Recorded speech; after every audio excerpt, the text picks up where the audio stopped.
When we look at Parshat Balak, we realize that despite the years that have gone by and so many things have changed, we realize how many things remain the same. We have a number of factors that lead to this feeling. Part of it is we have a coalition of two people who couldn't get along in terms of biblical history, and that's Moab and Midian. And now they find a common enemy. Of course, the common enemy is Israel, and that brings them together. They're able to reconcile their differences because now they have decided they can fight with us.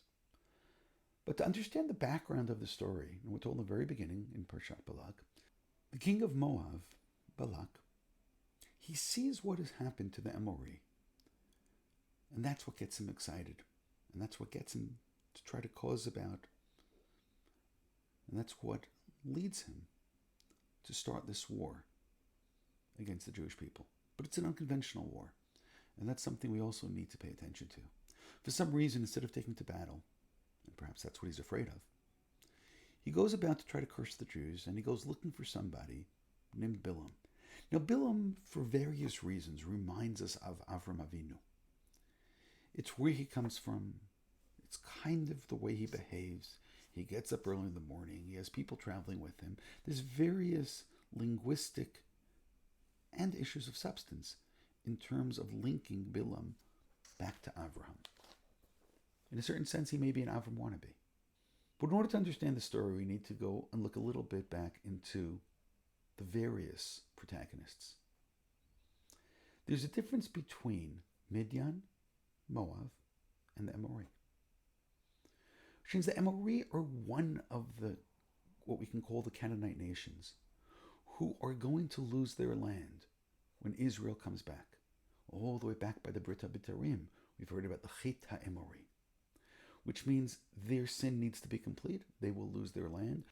And at that point, the covenant which God forged with Avraham Avinu is going to come to fruition. At that point, the Jews get into the land of Israel. But Moab and Midian, they're different. And I think if we, again, go back and identify who they are, then things will become a lot clearer. Of the two, the one which is more familiar to us, perhaps, is Moab. Moab is a tribe which comes from Lot. Lot is the nephew of Avraham. Lot grows up in Avram's tent. Lot, and the Torah tells us this, Moab should have shown appreciation to their cousins. We're family. They should have come out and treated us with chesed, because after all, that's the responsibility of growing up in Avram's tent. You learned about chesed. You learned about kindness. That's how they should have treated us. But again, Lot has always been an interesting character, and instead of being somebody who's secondary in Avram's tent, he chooses to become what we can call the chief rabbi of Stone, that he sees as a preferable position. And apparently when he leaves Avram's tent, he also leaves some of the teachings behind. And now, instead of coming out and trying to welcome us, they think of a way to curse us. But if we think about who the other protagonist is, Midian, if you go all the way back also to the book of Parshat, we find that Midian is the name of one of the sons of Avraham from one of his concubines, from one of the Pilagshim.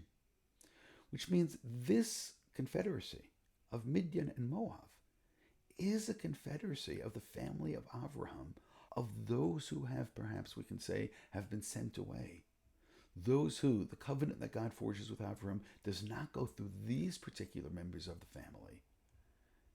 And now these displaced members of Avram's family join together. But that's what's so interesting. They seem to know about Avraham's blessings. They seem to know that Avram has God on their side. They seem to know that they can't just go to war and they're going to lose. And that's why they choose an Avraham wannabe, like Bilam, who comes from the same hometown as Avraham, and maybe he sells himself as the second coming of Avraham. But that's why they turn to him, which means understanding the protagonists of the story explain the story. They're not willing to fight. They're willing to curse. They're not willing to befriend, as they should.